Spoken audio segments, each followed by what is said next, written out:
Chairman Nazimabad town سید محمد مظفر نے Karachi internet dealer ایسوسی ایشن کے ایک وفد سے ملاقات کی۔ اس موقع پر voice chairman Nazimabad town Noman Siddiqui, municipal commissioner Iqtidar Ali Jafri, صدر کراچی انٹرنیٹ ایسوسی ایشن سلمان اشتیاق، نظم آباد انٹرنیٹ ڈیلر ایسوسی ایشن کے نمائندگان اور director sanitation Zaheer Ahmed, director advertisement Asif Baig, deputy director libraries Ayaz Tariq اور دیگر بلدیاتی افسران بھی موجود تھے۔ اس موقع پر چیئرمین نظم آباد ٹاؤن سید محمد مظفر نے وفد کے اراکین سے بات چیت کرتے ہوئے کہا کہ نظم آباد ٹاؤن کی انتظامیہ فراہمی کے حوالے سے کیے جانے والے کاموں کے لیے ہر ممکن تعاون اور سہولت فراہم کرنے کے لیے تو تیار ہے۔ انٹرنیٹ آپریٹرز اپنا کیبل نیٹ ورک زیر زمین لے جائیں، کیونکہ انٹرنیٹ کی پھیلی ہوئی بے ہنگم تاریں اور بجلی کے کھمبوں پر لٹکتے ہوئے تاروں کے گچھوں سے ٹاؤن کی خوبصورتی کو متاثر کیا جا رہا ہے۔ اس کے ساتھ کسی بھی ممکنہ حادثے کا بھی سبب بن سکتے ہیں۔ صدر کراچی انٹرنیٹ ایسوسی ایشن سلمان اشتیاق نے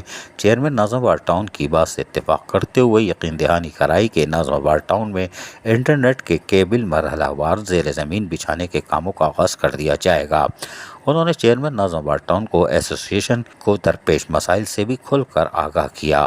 چیئرمین نظم آباد ٹاؤن نے وفد کو مسائل کے حل کی مکمل یقین دہانی بھی کروا دی۔ عزیز عارف، KBS بلدیاتی نیوز کراچی۔ ایسی خوبصورت ویڈیوز فیوچر میں حاصل کرنے کے لیے ریڈ بٹن پر کلک کر کے اور بیل آئیکن کو پریس کر کے ہم سب کے سبسکرائبر بننا مت بھولیے۔